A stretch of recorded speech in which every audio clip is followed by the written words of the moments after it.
तो देखो एक बात बहुत ध्यान से सुन लो। टॉपर्स लोग यूपीएससी क्लियर करने के लिए हैं कुछ सीक्रेट्स का यूज़ करते हैं, यानी कि हैक्स का यूज़ करते हैं। उनमें से एक हैक्स रहा ये आपके सामने, this one and this one and this one and this one. ये आखिर क्या है? यह आपकी बेस्ट प्रैक्टिस या केस स्टडी जो कि टॉपर्स लोग भर भर के यूज़ करते हैं अपने आंसर को इनरिच करने के लिए, अपने आंसर में अच्छा स्कोर करने के लिए। तो hello smart student, this is your smart sir. तो फाइनली आप लोगों ने बहुत सारी डिमांड करी थी कि सर बेस्ट प्रैक्टिस पे यानी कि केस स्टडी पे जो है आप वीडियो लेकर आइए, एक सीरीज लेकर आइए। तो फाइनली आप लोगों की डिमांड को फुलफिल करते हुए मैं लेकर आया हूँ 100+ बेस्ट प्रैक्टिस। इसको केस स्टडी भी बोलते हैं और बेस्ट प्रैक्टिस भी बोलते हैं, दोनों एक ही चीज़ है। यहाँ पर जो एथिक्स वाली केस स्टडी है उससे कंपेयर मत करना, ठीक है। तो यहाँ पर जो बेस्ट प्रैक्टिस है जो कि आंसर में यूज़ करते हैं, जो कि आपके आंसर को 0 to Pro, 0 to Hero या 0 to स्मार्ट बनाने में काम करने वाली है। तो काफ़ी इंटरेस्टिंग और अमेजिंग सीरीज रहने वाली है। एंड तक जरूर देखिएगा कि आप लोग को किस तरीके से बेस्ट प्रैक्टिस की वीडियोस मिलेंगी, किस तरीके से आपको प्रोसेस को फॉलो करना है, किस तरीके से आपको यूज़ करना है, टॉपर्स किस तरीके से यूज़ करते हैं, वो सारी चीज़ मैं आप लोग को अब बताने वाला हूँ इस वीडियो में। तो एंड तक जरूर देखना, आपको मज़ा आ जाएगा। और इस साथ ही साथ जो है एक इंपॉर्टेंट अनाउंसमेंट भी करना जा रहा हूँ। बहुत सारे लोगों को प्रीलिम्स में डाउट होता है, तो प्रीलिम्स के लिए भी आप लोग को मज़ा आने वाला है। तो चलिए बिना देरी के हम लोग स्टार्ट करते हैं। तो देखिए ये वाली जो सीरीज़ है ये हमारे पावर ऑफ थीम यानी कि जो हमारी अम्ब्रेला सीरीज चल रही है उसी का एक पार्ट है, जिसमें एग्जांपल वगैरह हम लोग ऑलरेडी चला रहे हैं। उसमें से ये जो हमारे केस स्टडी वाला पार्ट है वो यहाँ पर आप लोग को दिख जाएगा। तो ये रहा हमारा जो फ्रंट पेज है, हमारी जो बुकलेट ऑलरेडी बन चुकी है। मैंने सारी केस स्टडी को कंपाइल कर दिया। यहाँ पर थीम वाइज है, मोस्ट रिपीटेड थीम वाइज है, जो बार बार रिपीट होती हैं आपके आंसर में, उसको मैंने यहाँ पर क्लब कर दिया है। अब यहाँ पर मेरे को आपको दो चीज़ बतानी है, इसको मैं दो पार्ट में करूँगा, यानी कि दो तरीके से मैं ये बुकलेट पब्लिश कर रहा हूँ। पहली जो बुकलेट रहेगी वो रहेगी थीम वाइज, ठीक है, थीम वाइज रहेगी। सेकंड बुकलेट रहेगी वो भी थीम वाइज रहेगी, लेकिन लेकिन लेकिन लेकिन उसमें क्या रहेगा, PYQ बेस्ड रहेगा। जैसे कि मान लो यहाँ पर मैरिज से रिलेटेड जो है 2023 में आया था, इसमें आप लोग कौन कौन सी केस स्टडी डाल सकते हो, लेकिन ये रहेगा हमारा सेकंड स्टेज में। फर्स्ट स्टेज में हम लोग को पहले थीम वाइज जो है पूरी जो है हम लोग को केस स्टडी पढ़ेंगे। सेकंड फेज में हम लोग पढ़ेंगे, हम लोग जो थीम उठाएंगे, एक सिलेबस का ये पूरा कीवर्ड है, सिलेबस के कीवर्ड उठाने के बाद उससे जितने भी PYQ आए हैं वहाँ पर जो है ये केस स्टडी कैसे हम लोग पुट कर सकते हैं, कौन सी केस स्टडी कहाँ पे पुट करना है, किस PYQ में करना है, वो हम लोग देखेंगे। तो मैंने दोनों तरीके के बता दिए हैं। और अभी जो मैं आप लोग को ये पब्लिश करी है मैंने, वो मैं बताने वाला हूँ थीम वाइज। अभी हम लोग थीम वाइज स्टार्ट करेंगे और फिर देन हम लोग PYQ वाइज करेंगे, क्योंकि एक बार हम लोग को एक बार पूरी जो है थीम वाइज पता चल जाए, देन थीम के हिसाब से हमारे PYQ आते हैं, तो फिर हम लोग उसको अच्छे से यूज़ कर पाएंगे। तो मैं आपको दोनों तरीके से दिखा दे रहा हूँ। सबसे पहले ये जान लो कि टॉपर्स लोग कैसे यूज़ करते हैं। तो देखो टॉपर्स लोग यहाँ पर कंक्लूजन के फॉर्म में यूज़ करते हैं। जैसे कि मान लो यहाँ पर आलाफूजा कोई मॉडल है आपका, वो सॉलिड वेस्ट मैनेजमेंट से related can be the adopted for the effective waste management and the cleaning environment. तो यहाँ पर इन्होंने इसको कंक्लूजन करके, कंक्लूजन में ये बेस्ट मॉडल का या बेस्ट प्रैक्टिस का यूज़ करा है। यहाँ पर देखो जल शक्ति अभियान, जो इन्होंने क्या करा है, इसको क्लाइमेट चेंज से लड़ने के लिए इन्होंने कंक्लूजन में इस बेस्ट प्रैक्टिस का यूज़ कर लिया है। देखो यहाँ पर इन्होंने केस स्टडी को जो है एक तरीके से एक बॉक्स में बना के ऐसे यूज़ कर लिया है। अब आप लोग को भी अपने आंसर में या तो ऐसे इस तरीके से बॉक्स बना के यूज़ कर सकते हो केस स्टडी को, देन उसके बारे में लिख सकते हो। एंड देन क्या होता है कि या तो केस स्टडी है साइड में बना दो, ऐसे ये पूरा आपका पेज मिलेगा, यहाँ पर आप केस स्टडी बना सकते हो। तो डायरेक्ट आप लोग को इस तरीके से यूज़ करना है कि केस स्टडी और टॉपर्स लोग यूज़ करते हैं और अट्रैक्टिव भी लगता है उनका आंसर, तो आप लोग जो है इसको अच्छे से यूज़ करिए। अच्छा, अब मैं आपको एक चीज़ और बता दूं, बहुत सारे लोगों को ये नहीं समझ में आता कि केस स्टडी या बेस्ट प्रैक्टिस और जो एग्जांपल है इन पे डिफरेंस क्या होता है। देखो कुछ बहुत ज़्यादा डिफरेंस नहीं होता है। ये समझ लो कि जो हमारी एग्जांपल वाली सीरीज चल रही है, एग्जांपल को ही थोड़ा सा बड़े फॉर्म में लिख दोगे ना, थोड़ा सा बड़ा लिख दोगे, थोड़ा डिटेल में लिख दोगे। अब जैसे देखो ये क्या है, ये क्या है, ये एक एग्जांपल, ये RT-PCR के जो टूल किट है उसमें थोड़ा सा इन्होंने बढ़ा के लिख दिया।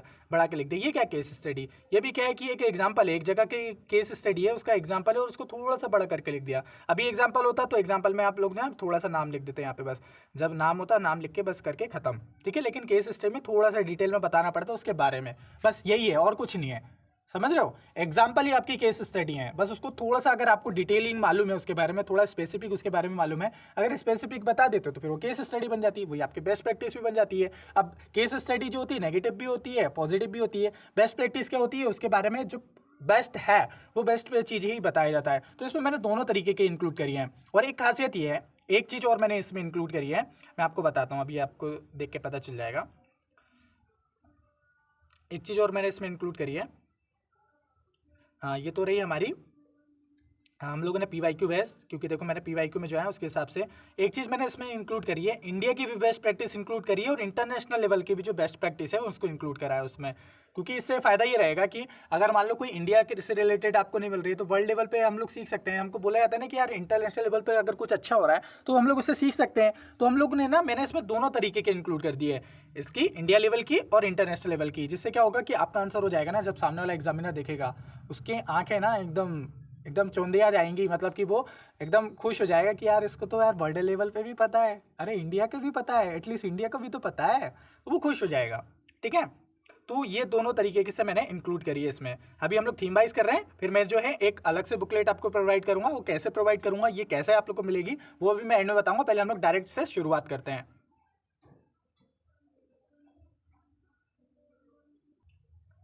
तो सबसे पहले बात करते हैं हम लोग GS2 से, जो हमारी पॉलिटी है, पॉलिटी से रिलेटेड जो पॉलिटी का GS पेपर 1 है हमारा।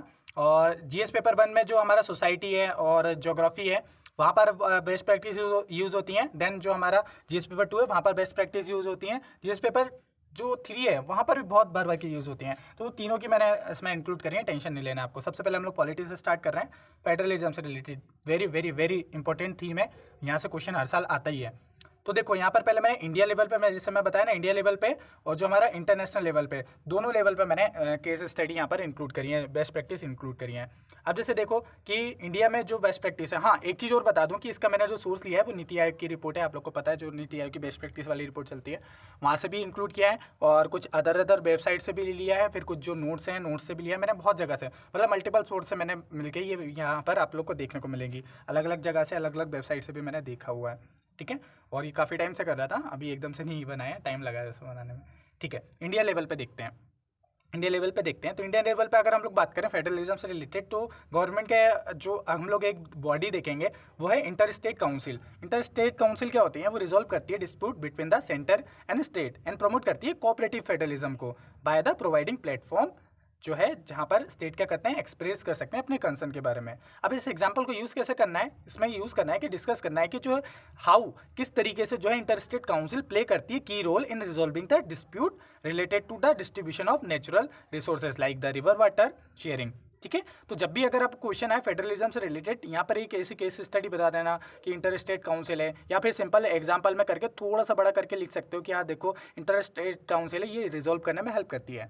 अल्टीमेटली ये तो बेस्ट प्रैक्टिस ही है ना। अब ये इसके अंदर क्या इश्यूज़ हैं वो सब वो सेकेंडरी आता है, बट जब हम लोग पॉजिटिव की बात करेंगे या बेस्ट प्रैक्टिस की बात करेंगे तो उसमें ये एक एग्जांपल है। फाइनेंस कमीशन हमारा कितना बढ़िया एग्जांपल है, इंश्योर करता है जो कि फाइनेंशियल रिसोर्सेज है उसका इक्विटेबल डिस्ट्रीब्यूशन हो जाए, और अलाउ करता है स्टेट को टू मीट नीड्स, उनकी जो नीड्स है उनको मीट करा जाए, एंड देन जो है फाइनेंशियल जो फिजिकल डिसिप्लिन है उसको मेंटेन करा जाए। अब एग्जांपल जैसे कि देखेंगे कि जो 15 फाइनेंस कमीशन था, इट्स रोल था recommended grant to local bodies and disaster management, ensure कर रहा था कि स्टेट रिसीव एडिक्वेट फंड, मतलब कि जो स्टेट है उसको एडिक्वेट फंड मिले। देन नीति आयोग आप देखोगे कि जो योजना आयोग का ही एक सेकंड पार्ट बना था। अब इसके वहाँ पे नहीं जाना है नेगेटिव में, यहाँ पर ये सोचो कि नीति आयोग अपने आप में ही एक रिफॉर्मिंग बॉडी है, एक जो है बेस्ट प्रैक्टिस है, एक वेलफेयर के लिए लाई गई थी बॉडी। तो ये जो है इसमें क्या करा जाता था, इन्वॉल्व करा जाता है स्टेट प्लानिंग की प्रोसेस को, इनकरेज करा जाता था स्टेट स्पेसिफिक जो है चीज़ों स्ट्रेटेजी को, एंड प्रमोट करा जाता था कोऑपरेटिव फेडरलिज्म। अभी देखो एक और फेडरलिज्म चल रहा है, कॉम्पिटिटिव कोऑपरेटिव फेडरलिज्म चल रहा है। ये हमारे जो प्राइम मिनिस्टर हैं उन्होंने अपने स्पीच में भी, पहले क्या बोलते थे, वो पहले कोऑपरेटिव फेडरलिज्म बोलते थे, लेकिन अब कॉम्पिटिटिव कोऑपरेटिव फेडरलिज्म वर्ड का यूज़ करने लगे हैं। तो उसको प्रमोट करने में भी ये जो है नीति आयोग काफ़ी हेल्प करता है। एंड एक्सप्लेन, अब इसमें क्या यूज़ कर सकते हो नीति आयोग को, एक जैसे कि आज एस्पिरेशनल डिस्ट्रिक्ट प्रोग्राम चल रहा है और कई सारे इंडेक्स चलाता है नीति आयोग, और आपने देखा होगा कि जो इंडेक्स होते हैं उसके थ्रू क्या होता है कि एक कॉम्पिटिटिव, मैं बता ही देता हूँ कि जो कोऑपरेटिव और कॉम्पिटिटिव फेडरलिज्म क्या होता है। देखो पहले तो हो गया कॉम्पिटिटिव, ठीक है, कॉम्पिटिटिव क्या होगा कि सारे स्टेट का वो इंडेक्स जारी करता है, अलग अलग इंडेक्स जारी करता है, तो किसी की अलग रिपोर्ट आती है, किसी की अलग रिपोर्ट आती है। अब मान लो कोई स्टेट अगर टॉप करा है, ठीक है, तो दूसरा टॉप नहीं करा है, तो टॉप नहीं करा है तो फिर क्या होता है कि फिर जो टॉप ये जो है ये क्या होता है कि फिर ये कंपटीशन फील करता है, कंपटीशन फील करता है तो अपने दर पे काम अच्छे से करने की कोशिश करता है। इससे क्या होता है कि इंस्पायर होता है, कंपटीशन से क्या होता है कि वो इंस्पायर होते हैं फिर देन करते हैं। अब तो ये हो गया हमारा कॉम्पिटिटिव, तो ये होता है हमारा कॉम्पिटिटिव फेडरलिज्म। लेकिन क्या हो गया कि मान लो कि जो हमारा जो स्टेट है, जो स्टेट वीक रह गया, तो वो वीक क्या रहेगा, वो वीक जो है जो बेस्ट टॉप करा है उस टॉप से वो सीखेगा, मतलब कोऑपरेट करेगा, ये अपनी कुछ अच्छी अच्छी प्रैक्टिस को ये जो वीक वाले स्टेट है ना उनको शेयर करेगा। तो इससे क्या होगा कि इन दोनों के बीच में कोऑपरेशन भी हो गया, इन दोनों के बीच में कंपटीशन भी हो गया। इसी को बोला जाता है कॉम्पिटिटिव कोऑपरेटिव फेडरलिज्म। इस वर्ड का यूज़ करना ये एक स्टेप आगे है कोऑपरेटिव फेडरलिज्म का। ये मैं पर्सनली बता रहा हूँ, ये बहुत जगह मिलेगी नहीं, लेकिन आप प्राइम मिनिस्टर की स्पीच देखोगे और नीति आयोग ने अपनी रिपोर्ट में भी ये कॉम्पिटिटिव कोऑपरेटिव फेडरलिज्म के बारे में बताया कि कॉम्पिटिशन भी करो। जैसे देखो हम लोगों के बीच में भी, हम लोग जो एस्पिरेंट्स हैं, हम लोग एक दूसरे से कॉम्पीट करते हैं लेकिन कोऑपरेट भी करते हैं ना, तो कोऑपरेटिव कॉम्पिटिटिव फेडरलिज्म हम लोगों के बीच में भी वर्क करता है। तो ये नॉर्मल है, ठीक है। और ये चीज़ कीवर्ड आप लोग यूज़ करना अपने उसमें। चलो वैसे एक सरप्राइज और है, बताता हूँ आप लोग को। रिवर वाटर डिस्प्यूट, ये भी फेडरलिज्म से रिलेटेड है हमारे। तो ये क्या करती है, ये फैसिलिटेट करती है, नेगोशिएशन करती है जो एट्रीब्यूशन है to resolve the interstate river waters. और जो आपका जो एनडीसी है, नेशनल डेवलपमेंट काउंसिल है, ये भी एक फेडरलिज्म बॉडी है। इसको यूज़ कर सकते हो आप लोग। Discuss how NDC was the जो है instrumental in shaping India's 5-year plan. अब इंटरनेशनल लेवल पे बात करें, इंटरनेशनल लेवल पे देखोगे तो जर्मनी का जो वंड स्ट्रैट करके है, इसको क्या प्रोनाउंस करते हैं आप लोग देख लेना, ये रिप्रेजेंट करता है state in federal legislation and ensure करता है their interest are consider as a national law. तो जो स्टेट के मतलब वो हैं इंटरेस्ट हैं वो as a national law consider करता है। देन एग्जांपल है, जैसे इसको यूज़ कर सकते हो आप लोग कैसे, यूज जर्मनीज जो वंडर सेट है as a example for the successful legislation model where state influence the national policy. यहाँ पर स्टेट इन्फ्लुएंस करता है नेशनल पॉलिसी को एंड इंश्योर करता है बैलेंस द फेडरल स्ट्रक्चर। तो इसको आप लोग एग्जांपल से यूज़ कर लेना। ये मैंने सेंटेंस ही बना दिया कि आप लोग को किस तरीके से यूज़ करना है कि ये जो जर्मनी का ऐसा ऐसा है, तो वो चीज़ ठीक है। देन यूनाइटेड स्टेट का जो डुअल फेडरलिज्म है, ये क्लियर डिवीजन करता है। क्लियर डिवीजन ऑफ पावर हमारे इंडिया में तो नहीं है, हमारे इंडिया में यूनिटी वाइज है, क्लियर डिवीजन ऑफ पावर नहीं है, वहाँ पर क्लियर डिवीजन ऑफ पावर देखने को मिलती है। तो एग्जांपल इसका यूज़ कैसे कर सकते हो कि जो रेफर कर सकते हो यूएस जो डुअल फेडरलिज्म है when discussing the clear separation of power. जब क्लियर सेपरेशन ऑफ पावर के बारे में बात आए तो वहाँ पर एज एग्जाम्पल या ऐसे केस स्टडी यूज़ कर सकते हो आप लोग। स्विट्जरलैंड का जो आप देखोगे कैंटोनल सिस्टम है, provide the substantial autonomy to cantonum and foster the strong local governance in area like education and health care। तो ये इसका एग्जांपल आप कर सकते हो, मेंशन कर सकते हो जो स्विस की जो कैंटोनल सिस्टम है when explaining the strong local governance, जब स्ट्रॉन्ग लोकल गवर्नेंस की बात हो रही है and education has led the tailored and effective policy. जो एजुकेशन है वो इफेक्टिव पॉलिसी को जो है आप एक तरीके से सपोर्ट कर रही है। जो कनाडा का है हम लोगों ने यहाँ से लिया फेडरलिज्म को, वो इक्वलाइजेशन ऑफ पेमेंट, जैसे कि इंश्योर जो करता है comparable public service across the provision and promoting fairness and reducing regional disparity. इसको डिस्कस कर सकते हो जो कनाडा का जो equalisation payment as a example of the physical federalism है that ensure the balance development across the provision. Australia का जो काउंसिल ऑफ ऑस्ट्रेलियन गवर्नमेंट है, ये एक इनिशिएटिव है, ये फैसिलिटेट करता है cooperation among the federal state and local governance and ensure करता है यूनिफाइड अप्रोच को। इसका एग्जांपल आप यूज़ कर सकते हो, ठीक है। तो ये थे हमारे ये फेडरलिज्म से रिलेटेड केस स्टडी थी हमारी, ठीक है। अब बात करते हैं हमारी जो पार्लियामेंट से रिलेटेड है। पार्लियामेंट से रिलेटेड भी आपको ज़्यादा नहीं देखने को मिलेंगी, जो इंपॉर्टेंट है। बाकी ना इसको ना एग्जांपल हमारी वाली सीरीज़ है, मैंने PDF फ्री में प्रोवाइड करवा दिए, सारे रिसोर्सेज फ्री में प्रोवाइड करवा दिए, आपको मिल जाएंगे वहाँ पर। तो टेलीग्राम पे आप सर्च करोगे, पिन कमेंट पे जाना, आपको मिल जाएंगे। टेलीग्राम का नाम है हमारे स्मार्ट एस्पिरेंट, जो हमारे चैनल का नाम है वही आपको वहाँ पर मिल जाएगा। पार्लियामेंट से रिलेटेड देखते हैं कुछ अच्छी प्रैक्टिस हैं, जैसे एंटी डिफेक्शन लॉ है। इसका पर्पस क्या है, प्रिवेंट करना है इलेक्टेड मेंबर तो फ्रॉम स्विचिंग द पार्टी, वो पार्टी को यहाँ से स्विच करके ना जाए। तो इसको यूज़ कर सकते हो, हाईलाइट कर सकते हो कि rule of anti defection law है in the maintaining the power party discipline. इससे क्या होता है कि पार्टी का डिसिप्लिन बना रहता है। स्पेशली केस लाइक जैसे 2019 में हुआ था, legislative assembly crisis where disqualify of the MLAs was upheld, ठीक है। तो ऐसे बहुत से भी एग्जाम्पल हुए हैं, आप लोग देख लेना। आपके पास अगर कोई एग्जाम्पल हो कमेंट करके भी बता सकते हो। Then committee of parliament, parliament की जो कमिटीज़ हैं वो भी एक तरीके से बेस्ट प्रैक्टिस हैं। इनका पर्पस क्या होता है, जैसे स्टैंडिंग होती है, सेलेक्ट कमेटी होती है, स्क्रूटनाइज बिल करना हो या बजट इन डिटेल में बात करना हो या इन्हांस करना हो लेजिस्लेटिव की एफिशिएंसी, तो वहाँ पर ना ये पार्लियामेंट्री कमेटी ही काम आती हैं एंड कंट्रीब्यूट करती हैं to through examination of the GST या जो बिल है बिफोर इट्स इनेक्टमेंट। 0 आवर, ये भी जो है एक तरीके से बेस्ट प्रैक्टिस है हमारी। तो पर्पस क्या रहता है इसका, अलाउ करना होता है MP to raise the urgent issue, वो अर्जेंट इशू पे विदाउट प्रायर नोटिस, इसमें प्रायर नोटिस की जरूरत ही नहीं होती है, आप अर्जेंट इशू पे बात कर सकते हो, एनहांस कर सकते हो responsiveness in the parliamentary proceeding में।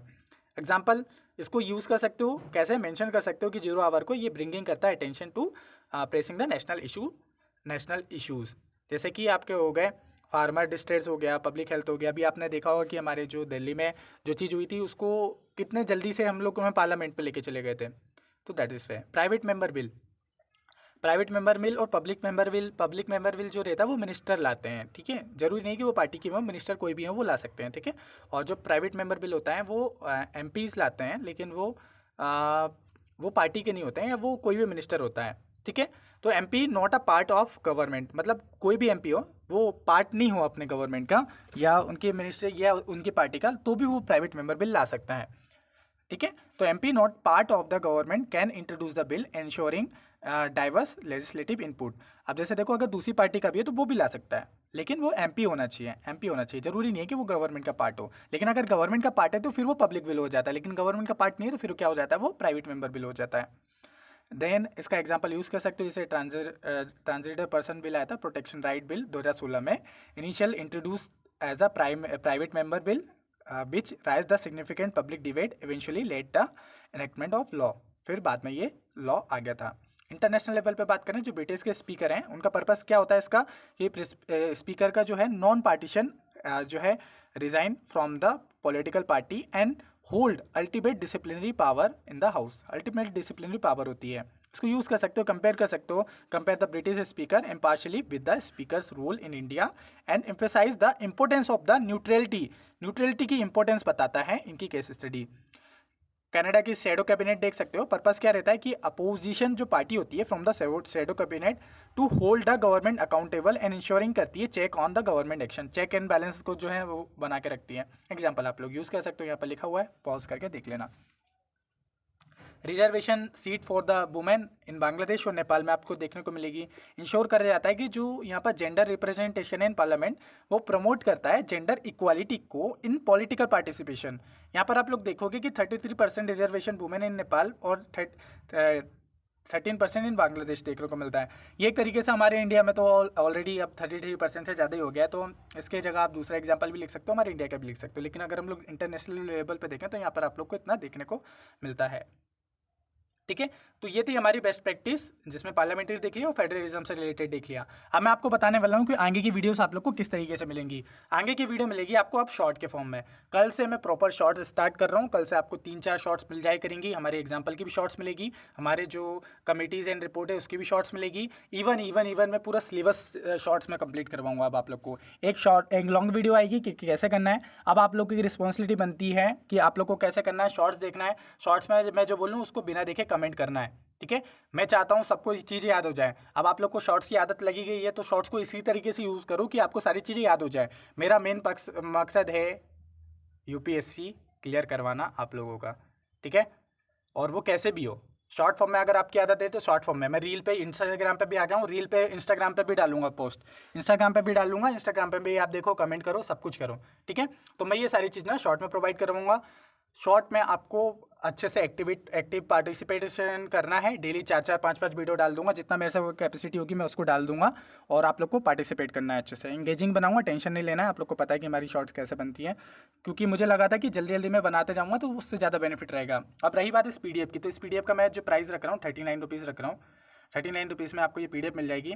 उसमें एडवांटेज ये है कि अभी मैं आपको थीम वाइज दूंगा, थीम वाइज देन जैसे थीम वाइज जो है हमारा हो जाएगा, या थीम वाइज के बाद जैसे ही मेरी वो PYQ वाइज प्रिपेयर हो जाएगी, वो मैं आपको फ्री दूंगा, ठीक है।